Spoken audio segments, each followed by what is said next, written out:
Good evening, peoples. Excuse me. Hope your Thanksgiving was great and we're already moving into Christmas. This time just flies. So, 3 weeks from Wednesday the 4th is already Christmas, the 25th. All right, let's jump into Roundhill. Um, I'm showing the payments for Roundhill's weeklies, the S&P 500 XDTE, the QDTE for the NASDAQ 100, and the Russell 2000 being RDTE. So I updated my charts. We'll do a summary after this for those of you that are familiar. So what was the payment? Well, on XDTE, the S&P 500 payer, was 23 cents, 23 and a half cents to be more precise. What is the price as of the close of 12/3 on Tuesday evening? It's 53.33. How does that compare from a week ago? Well, it is 30 cents higher. So that's what this all means here. I just track each declaration closing price, right? So in this case, it's 12/3.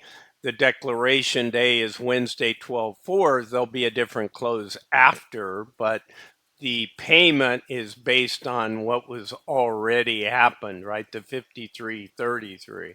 So that's a 22.93% yield. So on this chart, I went back and forth and I said, I'm just going to go with what the pay date actually is. So it's a December pay date, right?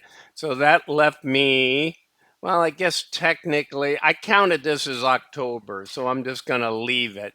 Technically, November is the one that had the 5 payments in October, but I'm going to leave it. And what I did was I said that gives us, with that November 1 pay date that I counted as October, that's what you see in green. You see 5 week monthly pays, which is typically every third month, right? So you get 3 times 5 and 4 times 12. 4 times 12 is 48.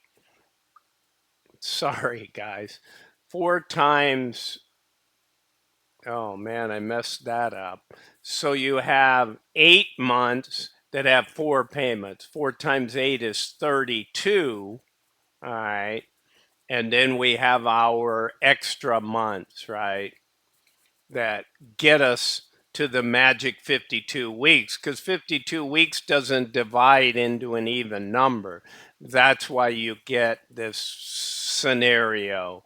Then when you have declaration dates that fall in one month and pay dates that fall into another, you can start, you know, depicting the results different ways. So let's just go with what I summed up. And so what's kind of, in this one, we don't have a new monthly low, but you'll notice on one of the other payers, we had a new monthly 4 week low. You can see back here, some of our 4 week payers were 80 cents, 88 cents, right? And so forth. You see, even the highest payer was a 4 week payer, right? 4 payments in the month. So interesting, right? But that's why the S&P varies from the NASDAQ 100, because you have such a broad amount of contributors, theoretically, right? All right, so let's go on down to QDTE, the NASDAQ 100. So this one I summed up because, again, my charts are the same. I'm showing 4 and 5 week pairs in my chart. So now you can see that we dip down with the lowest the lowest 4 week total. And this one even is similar to the other one in that the highest so far has been a 4 week period. It was slightly higher, so close, right, than the NASDAQ 100 on the 5 week, which is a little strange, but it happens over time. So this one, I marked it in yellow over here to say, hey, we haven't had under $1 in 4 payments before. And what is this? 4 months, only 8 months of history, right? It's not like this is a 10-year phenomena or something. All right. So what was the payment? It was 23.59. Not radically different, right? This was 23.51, this was 23.59. But the difference is the yield is higher because the Nasdaq 100 in Roundhill is priced much cheaper and typically is in most of it. If you look at Defiance or who's converted into their weeklies. So this is all I tried to denote here. All right. So let's go down to RDTE. But both of these were up, right? We're up 45 cents over the previous week declaration, and we're up 30 cents. Now look at RDTE. For the first time, it went down while the other two went up.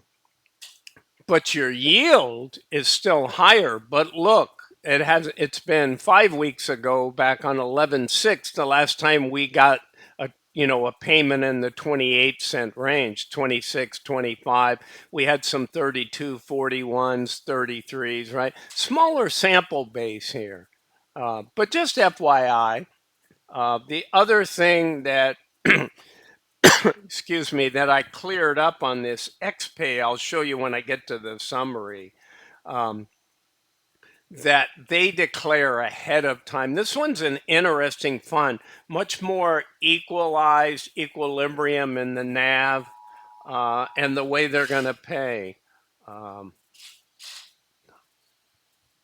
and so let's go and look at this summary. So this sums it up pretty well, peoples.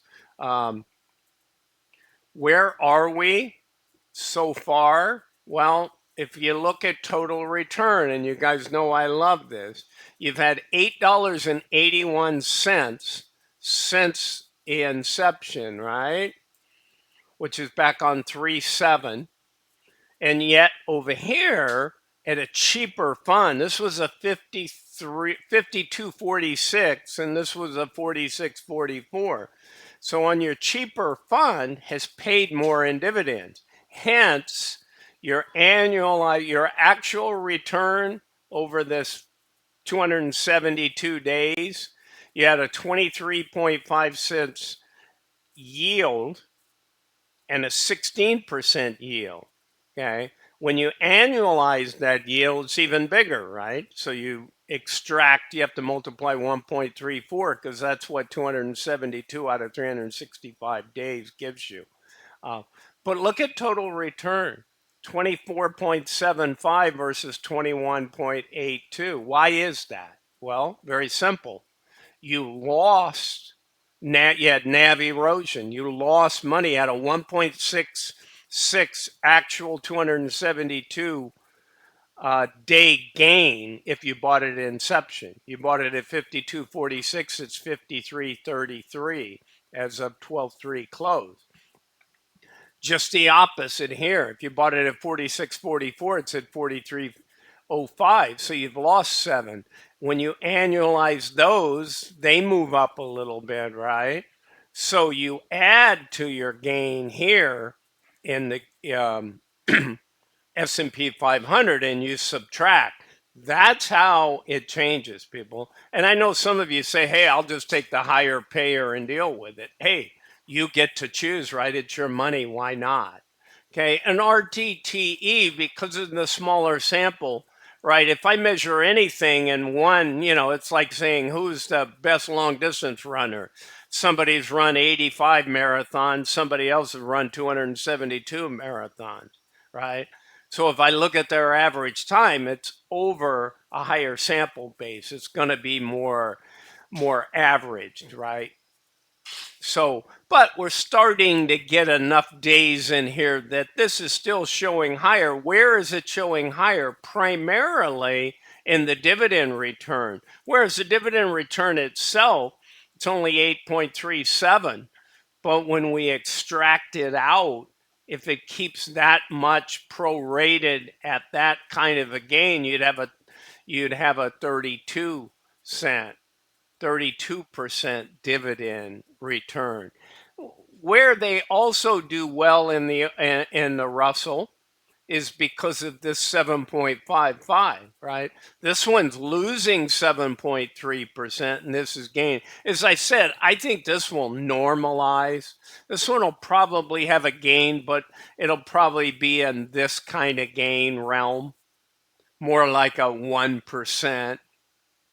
And maybe this loss comes down, right, on the NASDAQ, on the QDTE fund. All right, that's what I got. And again, on these guys, this gross management fee is smaller, is 0.49 on this XPay. And that seems to be, if I had elderly parents, my parents are already passed. I'm the old person now in the family along with my sibling. But, if you have an elderly parent, this is a pretty stable fund here and a pretty decent payer. Again, I'm waiting to see after this 12/11 payment date, right, that this one is paid. When do they come out and tell us what the payment schedule? And will they do a quarter at a time or will they announce a whole year ahead? My guess is they'll do a quarter at a time.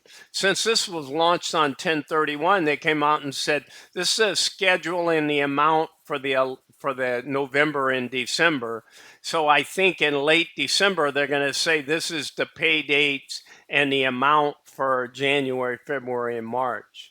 All right, peoples, that's what I got for you on Roundhill on the weekly payers. So again, anybody that wants to see those distributions, they are 28 cents for the Russell. They are 23.59 for QDTE and 23.51 for the XDTE. All right, people, that's what I got. Have a great week ahead. Bye for now.